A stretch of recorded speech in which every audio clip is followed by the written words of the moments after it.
Like اور comment کرتے ہیں اور اپنا بھرپور ریویو بھی دیتے ہیں۔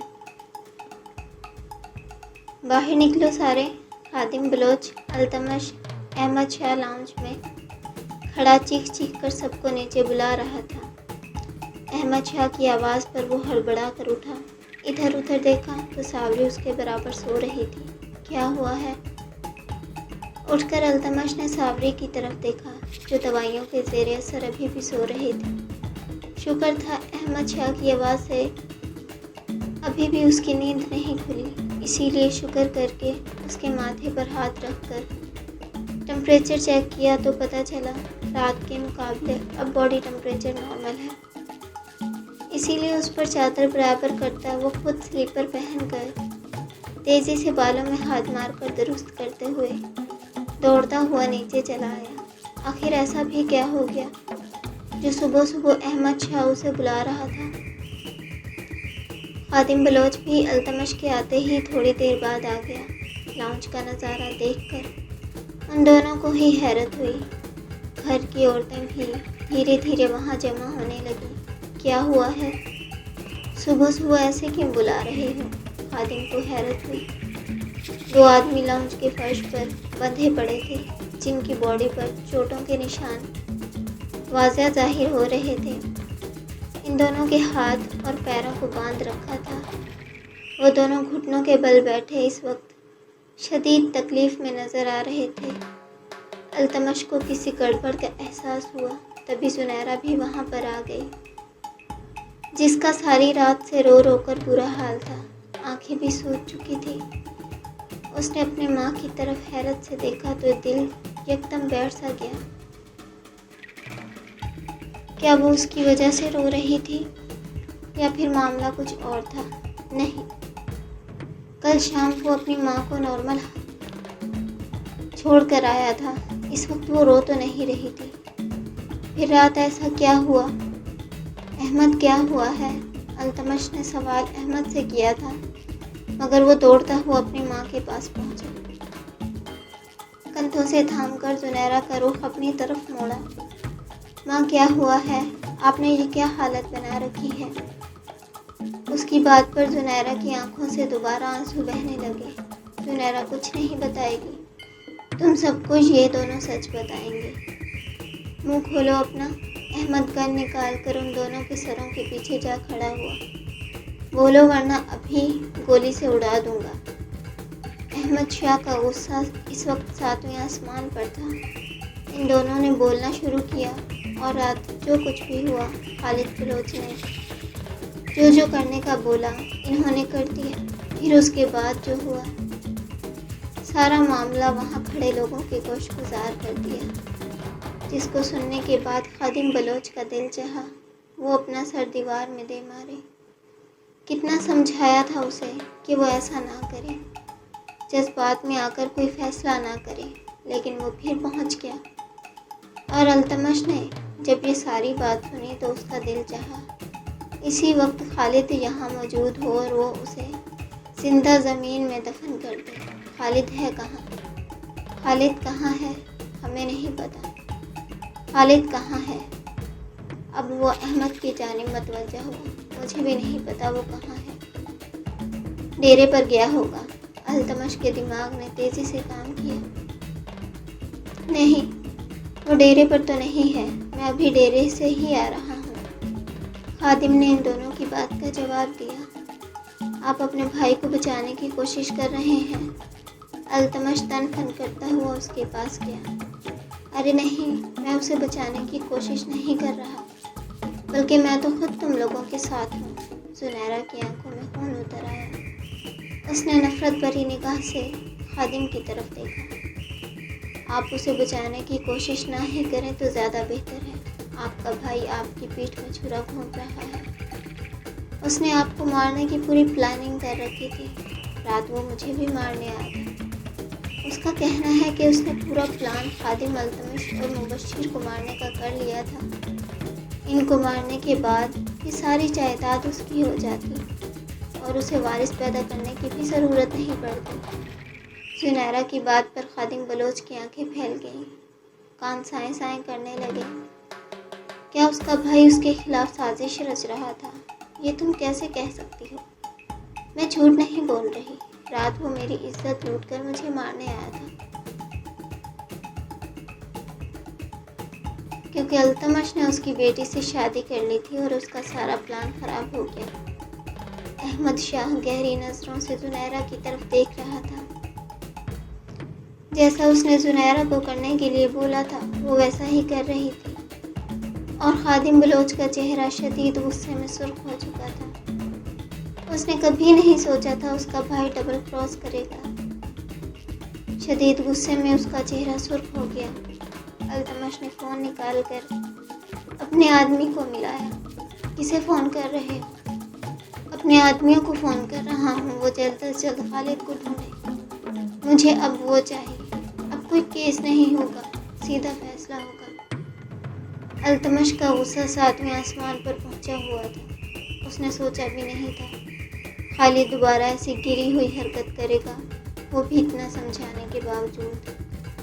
اتنے دن وہ جیل میں رہ کر آیا، پھر بھی اس کے ہوش ٹھکانے نہیں گئے۔ آخر کیسے لگتے؟ اس میں تھا ہی گندا پن۔ اس بار تو خادم نے بھی اسے روکنے کی کوشش نہیں کی۔ وہ تو اسی بات کو لے کر شوق میں تھا کہ اس کا بھائی اسے دھوکہ دے رہا تھا۔ اب تو اگر التمش نہ بھی ڈھونڈتا تو یقیناً خادم ہی ڈھونڈ کر اس سے دو ہاتھ کرنے بیٹھ جاتا۔ میرے آدمی رات سے خالد کو ڈھونڈ رہے ہیں، وہ نہ جانے کہاں روپوش ہو گیا ہے۔ روپوش ہو گیا ہے؟ کہیں نہیں گیا ہوگا، وہ ایک نمبر کا ڈرپوک ہے، یہیں کہیں ہوگا۔ التمش کو ذرا یقین نہیں تھا وہ کہیں اور چلا گیا ہے، یہی اس کی دنیا تھی۔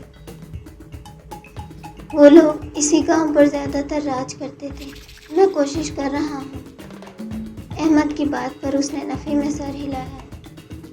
میں اپنی طرف سے بھی کوشش کروں گا، بلکہ گاڑی نکالو، ہم لوگ چلتے ہیں۔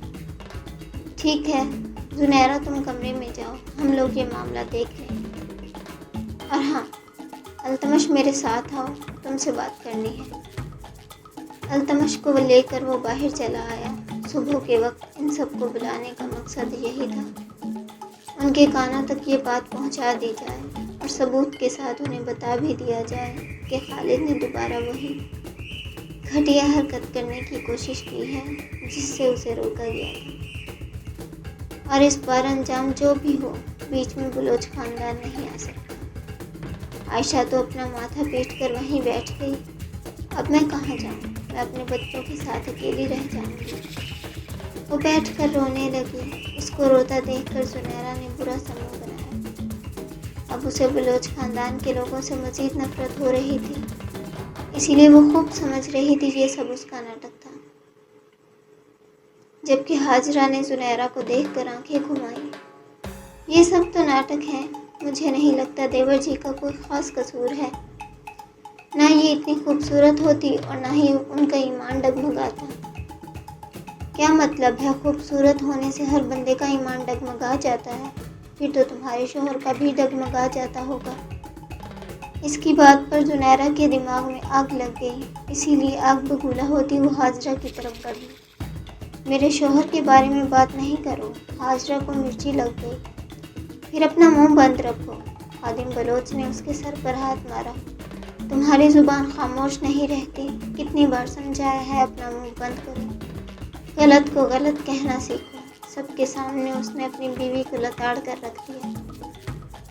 ان کے ایسے فیملی ڈرامے پر وہ سر جھٹکتی اپنے کمرے میں آ گئی۔ گاڑی میں بیٹھ کر بھی وہ بار بار فون ملا رہا تھا۔ کس کو فون کر رہے ہو؟ یار میں پتہ کرنے کی کوشش کر رہا ہوں یہ خالد بلوچ ہے کہاں۔ میں اسے جان سے مار دوں گا، اب یہ میرے ہاتھوں سے نہیں بچ سکتا۔ التمش کے ارادے بہت خطرناک ہیں، فکر کرنے کی ضرورت نہیں ہے، وہ ویسے بھی نہیں بچے گا، اس کی موت آ چکی ہے۔ موت تو واقعی اس نے اپنی خود بلائی ہے۔ التمش کو ابھی بھی اس کی باتیں سمجھ نہیں آ رہی تھی، شاید غصہ شدید ترین ہو چکا تھا، تبھی وہ اس وقت کچھ بھی سمجھنے سے قاصر تھا۔ میری بات کو سمجھو التمش، وہ کہیں نہیں گیا، اسے میں نے غائب کیا ہے۔ آخر کار احمد شاہ کو صاف صاف لفظوں میں بتانا ہی پڑا تو حیرت سے گردن موڑ کر وہ احمد کی طرف دیکھنے لگا۔ تو پھر اتنی دیر سے مجھے بتایا کیوں نہیں؟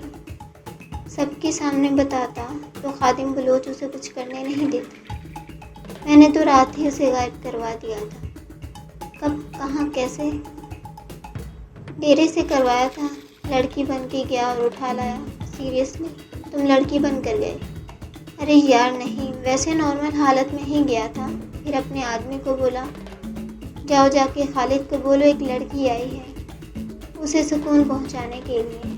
پھر کمرے میں جا کر لڑکی کا دوپٹہ اوڑھ کر بیٹھ گیا۔ لڑکی کا سن کر اس سر کے بل آیا اور میں نے کڈنیپ کر لیا۔ اس کی باتوں پر التمش کو ہنسی آئی۔ ہنسی آ رہی ہے ویسے، مگر یہ تم نے بہت ٹھیک کیا۔ بس اب مجھے اس کے پاس لے چلو۔ نہیں، تمہیں اس کے پاس جانے کی ضرورت نہیں ہے۔ مجھے لگتا ہے تمہیں اپنی بیوی کے پاس جانا چاہیے۔ شرمندہ کرنا چاہ رہے ہو؟ التمش نے کہا جانے والی نظروں سے اس کی طرف دیکھا۔ نہیں یار، خود کو ہیرو بنانے کی کوشش کر رہا ہوں۔ رات بھی تم اپنی بیوی کے پاس تھے تو میں نے یہ دھماکے دار انٹری کی، لیکن دماغ بہت خراب ہوا۔ جو کچھ میں نے دیکھا وہ بہت برا تھا۔ جو کچھ وہ کر رہا تھا اس کے لیے وہ اسی سزا کا مستحق تھا۔ میں اسی وقت اسے جان سے مار دیتا، مگر تمہاری ماں نے روک لیا۔ مگر کل رات اس حادثے نے میری زندگی بنا دی۔ آخر میں وہ مزے سے گویا ہوا، تمہاری زندگی بنا دی۔ میری ماں کے ساتھ اتنا برا ہوا اور تمہاری زندگی بن گئی۔ التمش نے کھا جانے والی نظروں سے اس کی طرف دیکھا۔ یار میں نے تمہاری ماں کو بچایا تو اس نے کہا خالد بلوچ کو مار دو۔ مارنا تو اسے ویسے ہی تھا کیونکہ اس کے گناہوں کا گھڑا بھر چکا ہے، مگر تمہاری ماں نے بولا جیسے ہی میں اسے مار دوں گا وہ مجھ سے شادی کر لے گی۔ سیریسلی؟ التمش نے حیرت سے اس کی طرف دیکھا۔ اسے یقین نہیں آ رہا تھا۔ ہاں بالکل، تمہاری ماں نے ایسا ہی بولا اور مجھ سے وعدہ بھی کیا، یہاں تک کہ یہ بھی کہا کہ اگر آج اسے مار دوں تو وہ صبح مجھ سے شادی کر لے گی۔ مگر میں اسے رات کو نہیں مار سکا۔ آخر صبح تماشا بھی تو کھڑا کرنا تھا، پوری پلاننگ کے ساتھ چلنا ہے۔ تو خالد بلوچ کا سارا معاملہ تم مجھ پر چھوڑ دو تاکہ تمہاری ماں مجھ سے شادی کر سکے۔ تم اپنی بیوی کی طرف دھیان دو۔ مجھے لگتا ہے اب اس کی جان کو بھی خطرہ ہو سکتا ہے۔ یہ ساری جنگ وارث کی ہے اور وارث کے لیے یہ لوگ کچھ بھی کریں گے۔ تم صحیح کہہ رہے ہو، مجھے بھی صابری کی بہت فکر ہو رہی ہے۔ اب اس کی ہر چیز کا دھیان رکھنا ہوگا۔ پہلے بھی یہ لوگ زہر والا معاملہ کر کے مارنے کی کوشش کر چکے ہیں۔ زہر والا معاملہ تو تمہارے لیے تھا۔ ہاں تھا تو میرے لیے، مگر جب یہ لوگ میری خاطر زہر کا انتظام کر سکتے ہیں تو پھر اسے مارنے کے لیے تو پتہ نہیں کیا ہی کریں گے۔ مجھے واقعی اس کے پاس جانا چاہیے، اس کا دھیان رکھنا چاہیے، بلکہ میں تو چاہ رہا ہوں کہ کچھ پروفیشنل لوگ ہائر کریں جو ہر وقت اس کے آس پاس بیٹھے رہیں۔ یہی کرنا پڑے گا۔ صابری کی سیکیورٹی بہت ضروری ہے۔ جب تک وہ ماں نہیں بن جاتی، جب تک اس خاندان کا وارث نہیں آ جاتا۔ تم جانتے ہو سارے دشمن ہو چکے ہیں اور تم نے ان سب کو ایسا گھاؤ دیا ہے جس پر وہ چیخ بھی نہیں سکتے۔ اب یہ سیدھا وار کریں گے۔ زخمی ہو کر یہ اور بھی زیادہ خطرناک ہو چکے ہیں۔ کب کیا کر دیں ہمیں خود نہیں پتا، بہت جو کرنا رہنا ہوگا۔ لیکن جیسے انہیں تم نے ایک گھاؤ دیا ہے، اب میں خالد بلوچ کی موت پر انہیں دوسرا گھاؤ دوں گا۔ یہ لوگ بوکھلا کر کچھ نہ کچھ تو غلط ضرور کریں گے۔ تم صحیح کہہ رہے ہو احمد، تم خالد بلوچ کے پاس جاؤ، میں صابری کے پاس جاتا ہوں، اور میری کسی بھی مدد کی ضرورت ہو مجھے فون کر دینا۔ ہاں ٹھیک ہے، تم سیدھا حویلی جاؤ۔ نہیں ابھی حویلی تو نہیں جاؤں گا، مجھے ایک اور کام بھی ہے، ابھی وہاں جاؤں گا۔ ٹھیک ویسے کون سا کام ہے کوئی ضروری کام؟ تم پتہ نہیں کیا کرتے ہو اور مجھے بتاتے بھی نہیں۔ پیچھے تمہاری ماں پریشان ہوتی رہتی ہے۔ بتا دوں گا مگر ضروری کام ہے۔ فی الحال تم اپنے کام پر فوکس کرو، شادی کرنی ہے نا؟ التمش نے اس کی دکھتی نس پر ہاتھ رکھا۔ ہاں بالکل، شادی تو کرنی ہے۔ میں جا رہا ہوں خالد کے پاس اور شام تک تم نکاح کا انتظام کر لینا۔ مولوی کو بھی بلا لینا۔ میں اور تمہاری ماں شادی کر رہے ہیں۔ بس کرو، اتنی جلدی کی ضرورت نہیں ہے۔ پہلے میں ماں سے بھی پوچھوں گا۔ پتہ نہیں تم کوئی فراڈ لگا رہے ہو یا سچ ہے؟ فراڈ نہیں لگا رہا، سچ کہہ رہا ہوں۔ اپنی ماں سے پوچھ کر مولوی بلا لینا، بلکہ میں بھی اسی کے پاس جا رہا ہوں، اسے ساتھ لے کر خالد بلوچ تک جاؤں گا۔ تم نے سنا صابری، رات کیا ہوا ہے؟ نازلی اس کے پاس آئی اور تجسس سے بولتی اس کے قریب بیٹھ گئی۔ آج اس کے لیے کھانا بھی نازلی ہی بنا کر لائی تھی، کیونکہ وہ جانتی تھی رات صابری کی طبیعت بہت زیادہ خراب تھی۔ نہیں، مجھے تو کسی بارے میں نہیں پتا۔ صبح اتنا تماشا ہو گیا یار، اور تم یہاں مزے سے سو رہی ہو۔ التمش نے مجھے میڈیسن دی تھی اور اس کے بعد مجھے نہیں پتا کیا ہوا ہے۔ صبح وہ میرے پاس سے کب اٹھ کر چلے گئے یہ بھی نہیں پتا چلا۔ یار وہ تمہارے باپ نے دوبارہ زنیرہ آنٹی کے ساتھ کل رات کو غلط کرنے کی کوشش کی ہے اور احمد شاہ نے اسے بچایا ہے۔ نازلی کی بات پر اس کے کان سائیں سائیں کرنے لگے۔ حیرت زدہ سی وہ آنکھیں پھاڑ کر اسے دیکھنے لگی۔ نہیں، کہہ دو یہ جھوٹ ہے، ایسا نہیں ہو سکتا۔ یہ سچ ہے۔ اب التمش اور احمد شاہ اسے ڈھونڈ رہے ہیں، کہہ رہے ہیں اب اسے جان سے مار دیں گے، مگر تمہارے باپ کا کہیں کوئی اتا پتہ نہیں، جانے کہاں روپوش ہو گیا ہے۔ اس کی باتوں پر صابری کے ہاتھ پاؤں ٹھنڈے ہونے لگے۔ پہلی بار جب خالد بلوچ نے اس کی ماں کے ساتھ غلط کیا تھا تو التمش کا کیا ری ایکشن آیا تھا؟ بدلے کے طور پر اس کے وجود نے کیا کچھ نہیں سہا۔ سوچ کر ہی اسے جھرجھری سی آ گئی۔ کیا دوبارہ وہ سب کرے گا؟ نہیں، اس نے وعدہ کیا تھا وہ دوبارہ اس کے ساتھ ایسا نہیں کرے گا۔ مجھے ڈر لگ رہا ہے نازلی۔ ڈرنے کی بات نہیں ہے یار، مگر کیا کر سکتے ہیں؟ تمہارے باپ کی حرکتیں کبھی ختم نہیں ہوں گی، میں کیا کروں؟ وہ پریشانی میں اٹھ کھڑی ہوئی۔ تمہیں اٹھنے کی ضرورت نہیں ہے، بیٹھ جاؤ۔ میں بیٹھ کے تھک گئی ہوں، پھر لیٹ جاؤ۔ نازلی، میرا دل گھبرا رہا ہے، اب کیا ہوگا؟ گھبراہٹ کے مارے وہ نازلی کے دونوں ہاتھ تھام کر بیٹھ گئی۔ اب وہی ہوگا جو منظور خدا ہوگا۔ دعا کرو کہ سب ٹھیک ہو جائے، لیکن اس بار مجھے کچھ بھی ٹھیک ہوتا نظر نہیں آ رہا۔ ایسا لگ رہا ہے یہ جھگڑا کسی نہ کسی کی جان لے لے گا۔ ایسی باتیں نہیں کرو، میں پہلے ہی بہت گھبرائی ہوئی ہوں اور تم مزید ٹینشن دے رہی ہو۔ بلوچ خاندان کے کرتوت ہی اتنے برے ہیں، اپنی عورتوں کی عزت کرنا تو انہیں کسی نے سکھایا ہی نہیں۔ تم جانتی ہو آج سب سے بڑا راز پتہ چلا ہے۔ کون سا راز؟ اب نازلی کون سا دھماکہ کرنے والی تھی؟ تمہارا باپ تمہیں بیچنے جا رہا تھا اس شرط پر کہ جو لوگ تمہیں خریدیں گے وہ بدلے میں التمش، مبشر اور خادم کو جان سے مار دیں گے۔ جھوٹ ہے یہ۔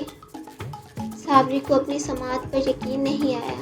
اسے لگا شاید نازلی نے کچھ غلط سن لیا ہے یا پھر اسے کوئی غلط فہمی ہوئی ہے۔ نہیں، مجھے کوئی غلط فہمی نہیں ہوئی اور نہ ہی یہ کوئی جھوٹ ہے، یہ سچ ہے۔ اور زنیرہ آنٹی نے یہ سچ بتایا ہے، کیونکہ رات تمہارا باپ انہیں جان سے مارنے گیا تھا اور جوش میں یہ سارا سچ ان کے سامنے اگل دیا، مگر وہ تو عین وقت پر احمد شاہ آ گیا اور اس کی جان کو بچا لیا۔ اب ان کا سارا راز فاش ہو چکا ہے۔ تمہارے تایا جی بھی کچھ نہیں کر سکتے، نہ ہی کر رہے، وہ بھی اسے ڈھونڈنے کی کوشش کر رہے ہیں۔ یقیناً اس بار بہت بڑا جھگڑا ہوگا۔ تم ایسی ہولناک باتیں نہیں کرو نازلی، میں کیسے تمہیں سمجھاؤں؟ میرا دل گھبرا رہا ہے۔ اپنے دل کو مضبوط کرو، جب ایسے خاندان میں پیدا ہوئی ہو اور ہاں، تمہارا باپ تمہیں بیچ رہا ہے، یہی جاننے کے بعد التمش نے تم سے شادی کر کے اپنا رشتہ مکمل کیا۔ ایک طرح سے اس نے تمہاری عزت اور جان بچائی ہے۔ تمہیں یہ سب کس نے بتایا؟ سنیرا آنٹی نے۔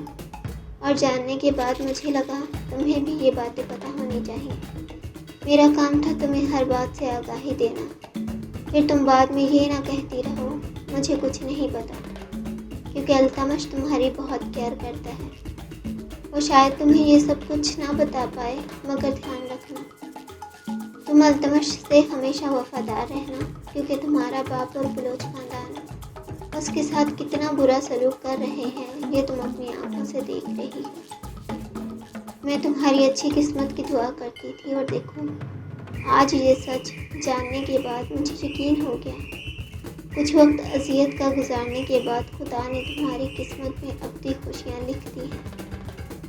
نازلی کی باتوں پر اسے شرمندگی ہوئی، حالانکہ اس نے کچھ غلط نہیں کیا تھا، پھر بھی اس کا باپ ایسی حرکتیں کر رہا تھا، وہ سوائے افسوس کے کچھ نہیں کر سکتی تھی۔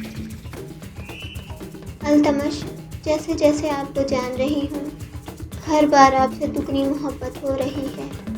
من ہی من وہ التمش سے اپنی مزید بڑھتی محبت کا اظہار کر گئی۔ شبانہ نے مبشر کو فون کر کے کمرے میں بلایا۔ کیا ہو گیا ہے؟ مجھے اور بھی سارے کام ہوتے ہیں۔ جب سے ماں بننے کی خبر آئی ہے تمہارے نخرے بڑھتے ہی جا رہے ہیں۔ وہ کمرے میں داخل ہونے سے پہلے ہی چلاتا ہوا آیا، مگر اندر شبانہ کی حالت دیکھ کر اس کے اوزان فتح ہو گئے۔ وہ پیٹ کو پکڑ کر فرش پر لیٹی بری طرح کراہ رہی تھی۔ اسے شاید شدید درد ہو رہا تھا، اور اس کا درد چہرے سے بھی نمایاں ہو رہا تھا۔ درد کے مارے پورا چہرہ سرخ ہو چکا تھا۔ کیا ہوا ہے تمہیں؟ مبشر دوڑ کر اس کے قریب آیا۔ مجھے پیٹ میں تکلیف ہو رہی ہے، وہ بمشکل بولی۔ پیٹ میں تکلیف ہو رہی ہے؟ مگر کیوں؟ کیا کھایا تھا تم نے؟ ڈاکٹر کو بلاؤ۔ وہ صرف اتنا ہی بول پائی۔ اس کے سوالوں کا جواب دینے کی ہمت نہیں تھی۔ ٹھیک ہے، میں ڈاکٹر کو بلاتا ہوں، بلکہ ایک کام کرتا ہوں، تمہیں ہی ڈاکٹر کے پاس لے جاتا ہوں۔ وہ اسے لے کر گاڑی میں ڈالتا ہوا ڈاکٹر کے پاس لے کر جانے لگا۔ ہاجرہ کا بھی اس کی حالت دیکھ کر برا حال ہو گیا۔ کیا ہو گیا ہے اچانک؟ ابھی تھوڑی دیر پہلے تو یہ بالکل ٹھیک تھی۔ ہاجرہ کو بھی کچھ سمجھ نہیں آ رہا تھا۔ وہ بھی مبشر کے ساتھ گاڑی میں بیٹھ کر ہسپتال چلی آئی۔ وہاں لے جا کر کچھ دیر شبانہ کا ٹریٹمنٹ ہوتا رہا، پھر ڈاکٹر نے آ کر انہیں جو خبر سنائی اسے سننے کے بعد دونوں ہی حیران رہ گئے۔ شبانہ کو کوئی زہریلی چیز کھلائی گئی تھی، جس کے بعد اس کے معدے کا سسٹم اور باقی باڈی کا نظام بہت بری طرح متاثر ہوا تھا۔ زہریلی چیز؟ ہمارے گھر میں کوئی زہریلی چیز کیوں بنائے گا یا پھر کھلائے گا؟ اس کی تو بہت زیادہ کیئر کی جاتی ہے کیونکہ وہ ماں بننے والی ہے۔ اس کی بات سن کر ڈاکٹر حیران ہو گئی۔ کیا کہا؟ ماں بننے والی؟ وہ ماں بننے والی نہیں ہے، اور شکر ہے وہ ماں بننے والی نہیں، کیونکہ اگر وہ ماں بننے والی ہوتی تو یقیناً اس کا بچہ بھی ضائع ہو جاتا۔ ڈاکٹر کی بات پر ان دونوں نے حیرت سے ایک دوسرے کی طرف دیکھا۔ وہ ماں بننے والی تھی ڈاکٹر؟ ارے نہیں بھائی، آپ لوگوں کو کوئی غلط فہمی ہوئی ہے۔ وہ ماں بننے والی نہیں تھی۔ شی از ناٹ پریگننٹ۔ ڈاکٹر اپنی بات کہہ کر آگے چلی گئی تو ہاجرہ نے اپنے بیٹے کی طرف دیکھا۔ کیا مطلب؟ وہ ہمارا وارث پیدا کرنے والی نہیں تھی؟ کیا فرق پڑتا ہے ماں، وہ ماں بننے والی تھی یا نہیں؟ اب تو وارث کوئی اور ہی پیدا کرے گا۔ میرے زخموں پر نمک چھڑکنے کی ضرورت نہیں ہے، مجھے بس اتنا بتاؤ وہ پریگننٹ تھی تو ڈاکٹر ایسا کیوں بول رہی ہے وہ پریگننٹ نہیں ہے؟ مجھے بھی یہی لگا وہ پریگننٹ ہے، کیونکہ اس نے خود اپنی پریگننسی چیک کر کے بتائی تھی۔ کیا پتہ اس میں کوئی فالٹ آیا ہو۔ تم لوگ مجھے کبھی خوش نہیں ہونے دینا۔ ایک خوشخبری ملی تھی، وہ بھی جھوٹ نکلی۔ ہاجرہ کا تو بس نہیں چل رہا تھا، یہ پورا ہسپتال الٹا کر کے رکھ دے۔ گھر آنے کے بعد یہ خبر پوری حویلی میں پھیل گئی۔ جہاں عائشہ کو دل سے سکون ملا، وہیں خادم بلوچ کے تو مانو زمین آسمان ہی گھوم گئے۔ وہ صابری کے بچے کو مار کر اپنے پوتے کو اس حویلی کا وارث قرار دینے والا تھا، مگر یہاں تو حویلی کے وارث کا نام و نشان تک نہیں تھا۔ اس کا مطلب یہ خبر بھی جھوٹ تھی۔ ابھی بھی اس کا بیٹا باپ نہیں بننے والا تھا۔ یہ کیا مذاق ہو رہا ہے؟ اب وہ پوتا یا پوتی کہاں سے لائے جس میں بلوچ خاندان کے بیٹوں کا خون ہو؟ آج یا کل میں صابری اور اس کے بچے کا کام تمام ہو جائے گا، پھر جائیداد کے وارث بننے کے لیے کسی بچے کی ضرورت ہوگی، اور یہاں تو بچے کا نام و نشان ہی نہیں۔ اسے رہ کر مبشر پر غصہ آ رہا تھا۔ پھر وہ کیسے اتنی جلد بازی میں اپنی ایک بیوی کو طلاق دے سکتا ہے، جب اسے پوری طرح کنفرم ہی نہیں تھا کہ شبانہ واقعی ماں بننے والی ہے یا نہیں۔ اگر دونوں عورتوں پر ٹرائی کرتا رہتا تو کیا پتہ دونوں میں سے کوئی ایک تو ماں بن ہی جاتی، مگر یہاں تو جذباتی لوگوں کی کمی نہیں ہے۔ مبشر کو اس نے اپنی آنکھوں سے دور کر دیا، کیونکہ اگر اب مبشر اس کی آنکھوں کے سامنے رہتا تو یقیناً وہ کچھ غلط کر بیٹھتا۔ شاہد، میں چاہتا ہوں تم جلد سے جلد اس بات کا پتہ لگانے کی کوشش کرو کہ خالد ہمیں ڈبل کراس کر رہا تھا کہ نہیں، کیونکہ جہاں تک مجھے پتہ چلا ہے وہ ہم لوگوں کو دھوکہ دے کر ساری جائیداد خود ہڑپنا چاہتا تھا۔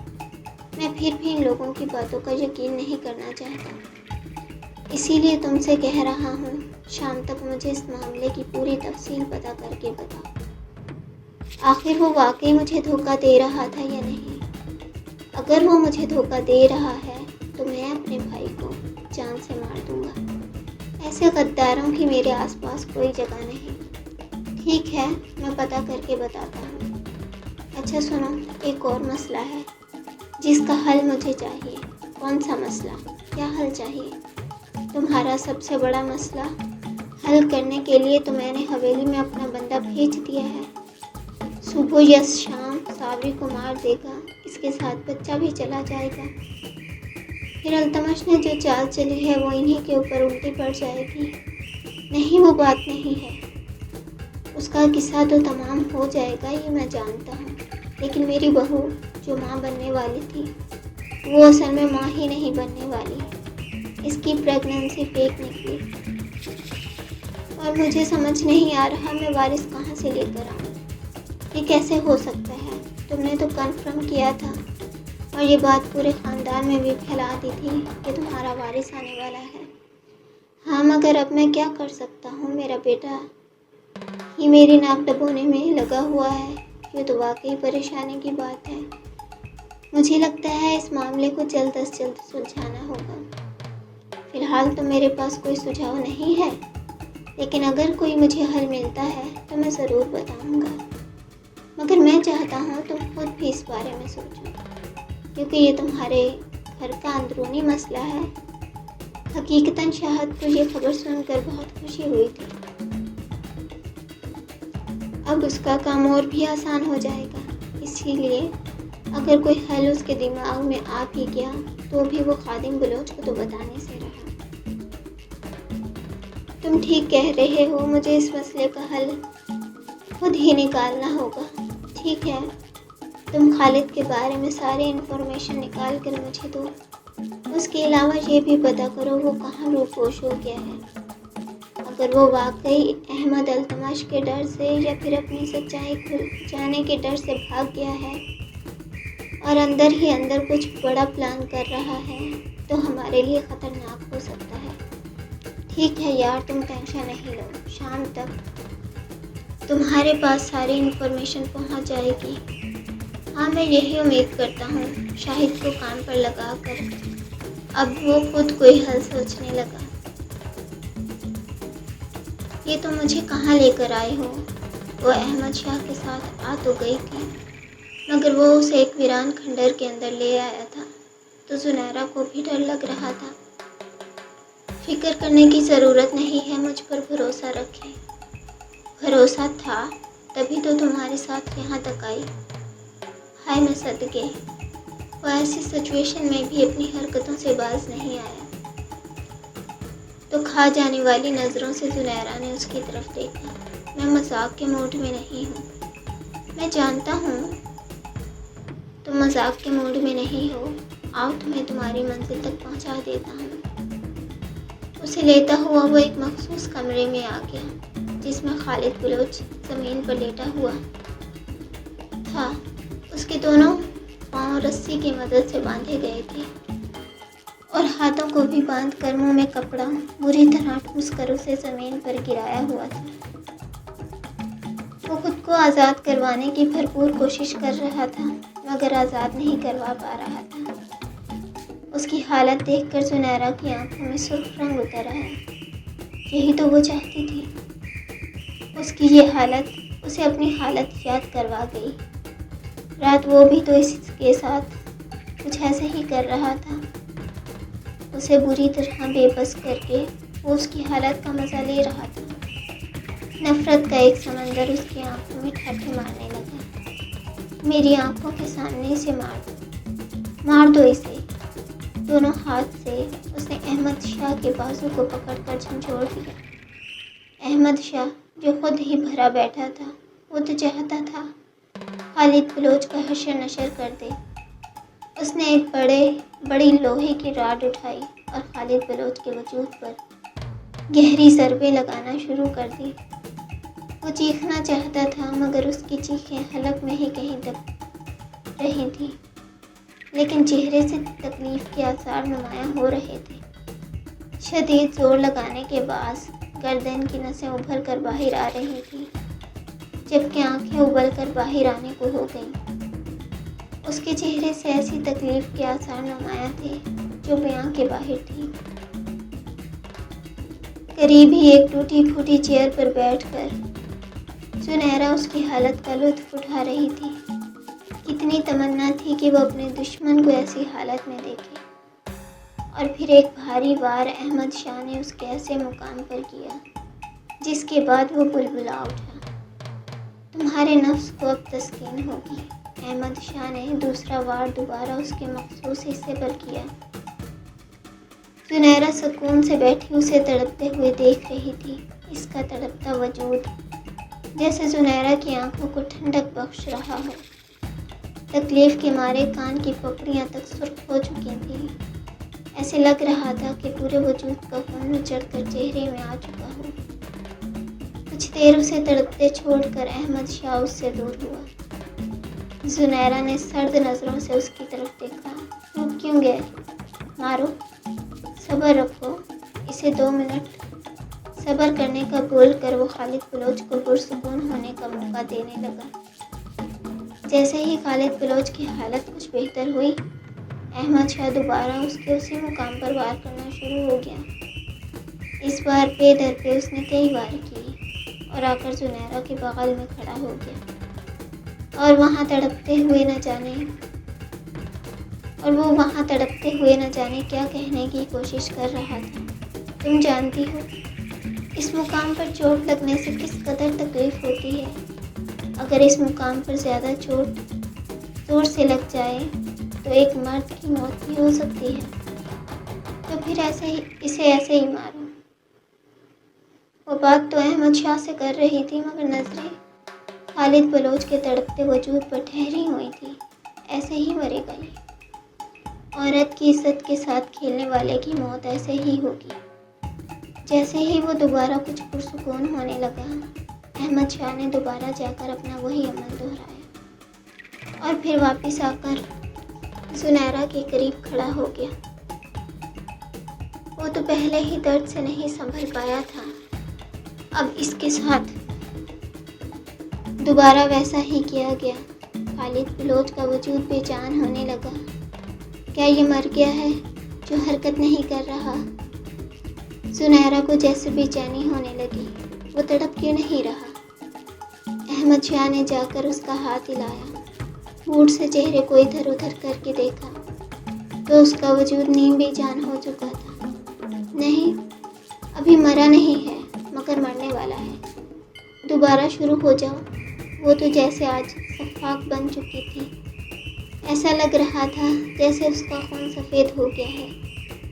اس بار اس کے مقام کو چھوڑ کر احمد شاہ نے اس کے پیٹ میں لاتے اور مکے مارنا شروع کر دیے، جس سے وہ ہوش میں آیا۔ جب وہ تھوڑا ہوش میں آیا تو احمد شاہ نے دوبارہ وہی عمل اس کے مخصوص مقام پر شروع کر دیا۔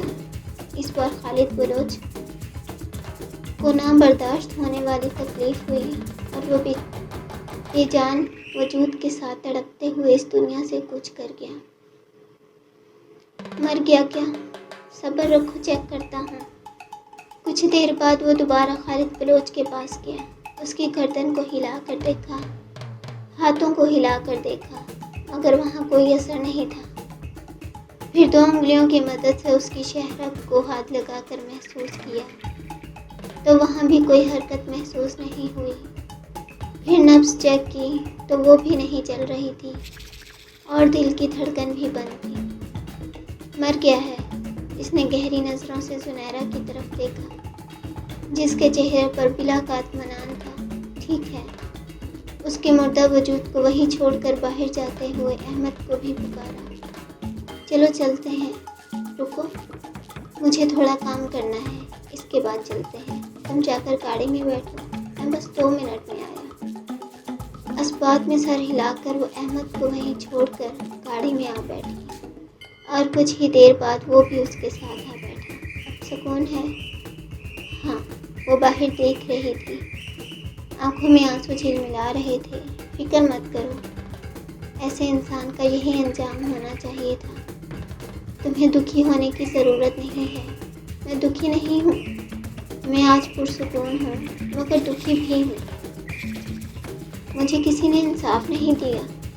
آخر کار مجھے یہ انصاف لینے کے لیے خود ہی قدم اٹھانا پڑا۔ کس قدم کی بات کر رہی ہو؟ کیا مجھ سے شادی کرنا وہ قدم ہے؟ کہہ سکتے ہیں۔ آنسو صاف کر کے اس نے سیٹ کی پشت پر سر گرا لیا۔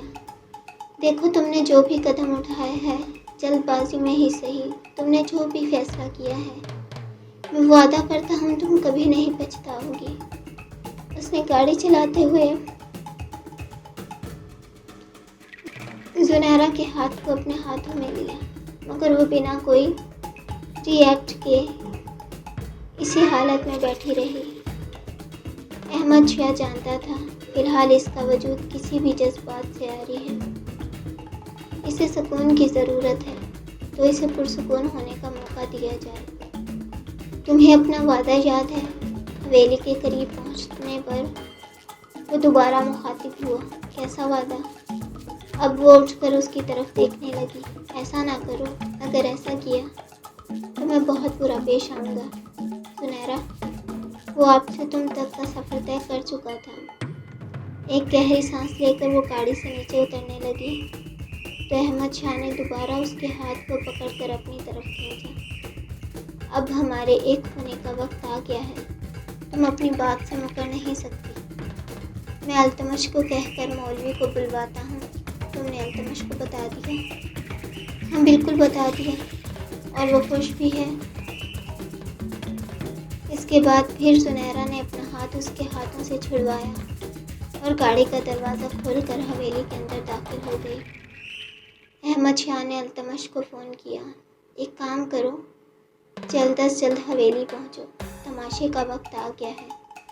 یہاں تماشا لگائیں گے، اور تم مولوی کو بھی فون کر دو تاکہ میرا اور زنیرہ کا نکاح ہو سکے۔ اسے سمجھاتے سمجھاتے وہ خود بھی حویلی کے اندر آ گیا۔ اس کے کہے مطابق کچھ ہی دیر میں التمش بھی حویلی میں آ چکا تھا۔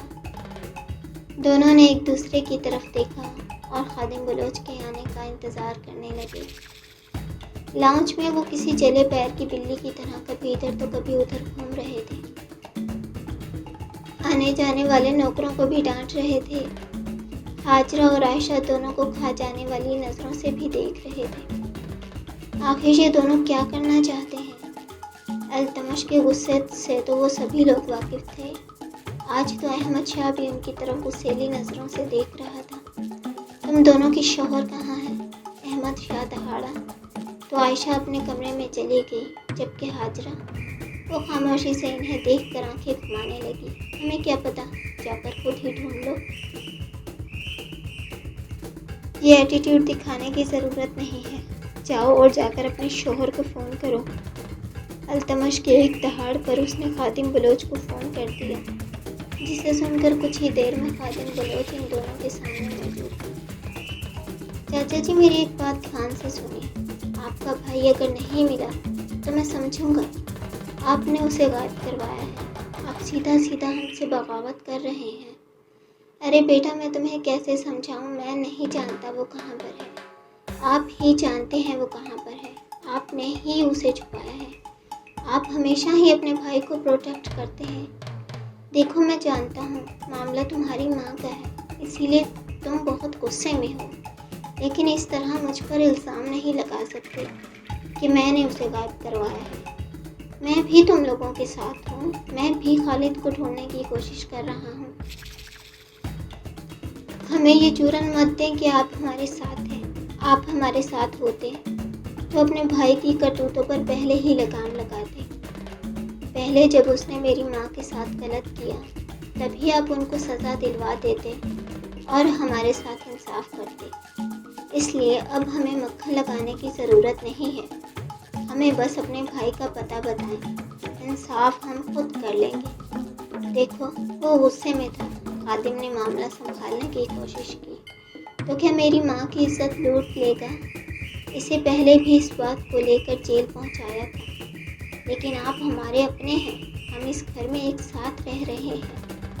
یہی سوچ کر میں نے اسے جیل سے آزاد کروا دیا، مگر آپ کو ہماری باتیں سمجھ نہیں آتی۔ اب بتاؤ، میں اپنی ماں کی عزت کو کیسے محفوظ کروں؟ اس گھر میں ہوتے ہوئے میری ماں کی عزت محفوظ نہیں، حالانکہ یہ حویلی ہماری بجائے میری ماں کا احسان مانے ہیں۔ ان کے احسان کے بعد بھی آپ لوگوں کے چال چلن ٹھیک نہیں ہو رہے۔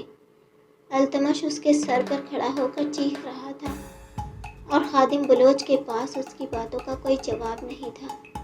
اب میں کیا کہہ سکتا ہوں بیٹا؟ او اچھا، کل کو میری ماں کی عزت دوبارہ لوٹ لی جائے گی اور آپ کہیں گے اب میں کیا کہہ سکتا ہوں؟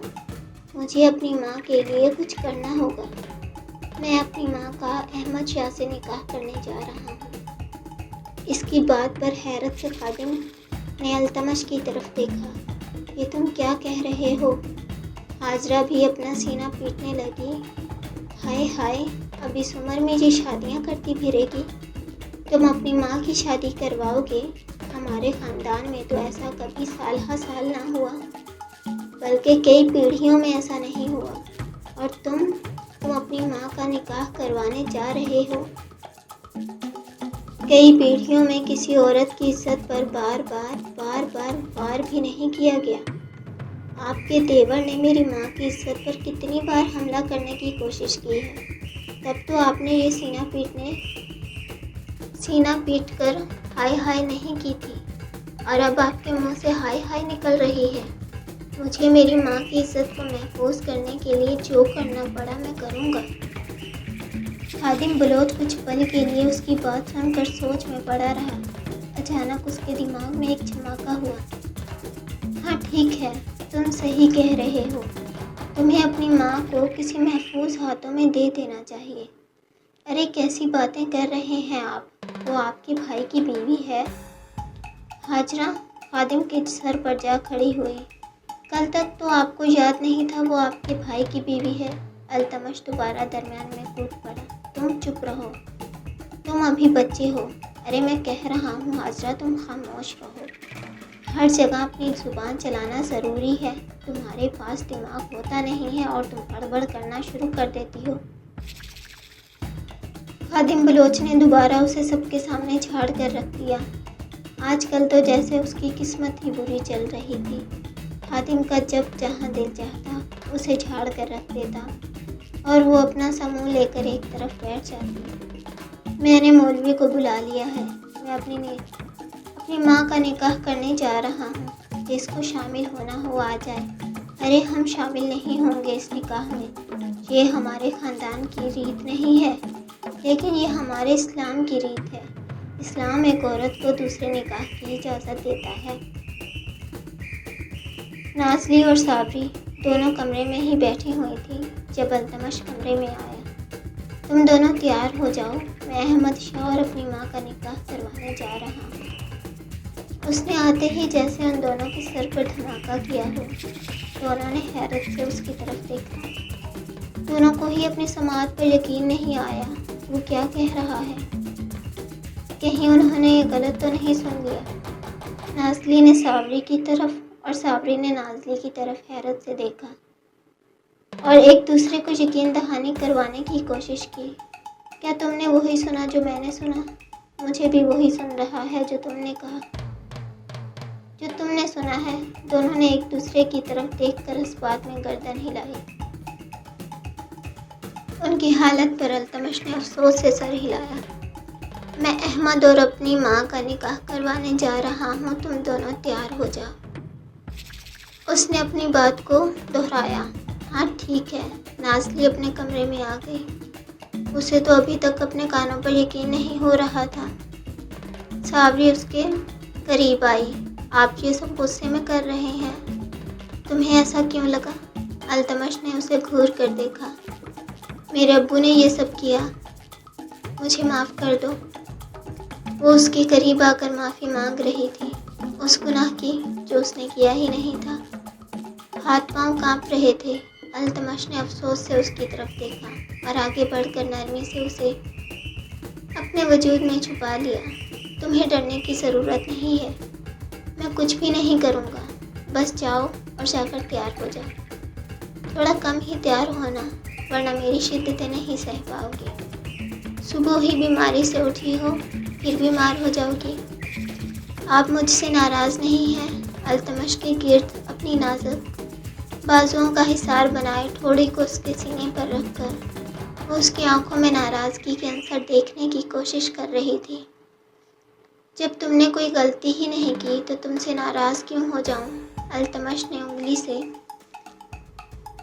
اس کے ناک کی نوک کو دبایا۔ نہیں، پچھلی بار میں بے وقوف تھا، غلطی کر بیٹھا، معافی بھی تو مانگی تھی، تم پر اپنی محبت بھی نچھاور کی تھی، اس بار بھی کروں گا۔ آپ کو غصہ تو نہیں آ رہا؟ نہیں، مجھے تمہیں دیکھ کر غصہ نہیں بلکہ پیار آ رہا ہے۔ وہ مسکرا کر اس کے ہونٹوں پہ جھکا۔ صابری نے آنکھیں بند کر کے اس کے لمس کو اپنے ہونٹوں پہ محسوس کیا۔ پورے وجود میں روح کی گہرائی تک سکون اتر آیا۔ میں تیار ہوتی ہوں اور دل سے تیار ہوں گی۔ میں کہہ رہا ہوں، اتنا تیار ہونے کی ضرورت نہیں ہے، تو مجھے سادگی میں ہی اچھی لگتی ہو۔ نہیں، میں دل سے تیار ہوں گی۔ وہ اسے چڑھا کر واٹ روم کی طرف بھاگ گئی۔ ٹھیک ہے، پھر پوری رات جگا کر رکھوں گا۔ جی نہیں، وہ غصے سے منہ پھلا کر اپنے لیے کوئی ڈریس سلیکٹ کرنے لگی۔ التمش اس کی حرکت پر ہنستا ہوا باہر نکل آیا۔ ارے آپ کو کیا ہو گیا ہے؟ آپ کی آنکھوں کے سامنے خاندان کے رسم و رواج توڑے جا رہے ہیں اور آپ کو ذرا احساس نہیں، بلکہ آپ نے رضامندی کا اظہار بھی کر دیا۔ اگر میں اپنی رضامندی کا اظہار نہ کرتا تب بھی وہ اپنی ماں کا نکاح احمد شاہ سے کروا دیتا۔ وہ کبھی کسی کی بات نہیں مانتا، اپنی ماں کی سیکیورٹی کے آگے وہ کسی کی نہیں سنے گا۔ تو پھر آپ اس گاؤں کے گدی نشین کیسے ہوئے جب آپ کی کوئی بات ہی نہیں مانتا؟ وہ کوئی اور نہیں ہے، وہ التمش بلوچ ہے۔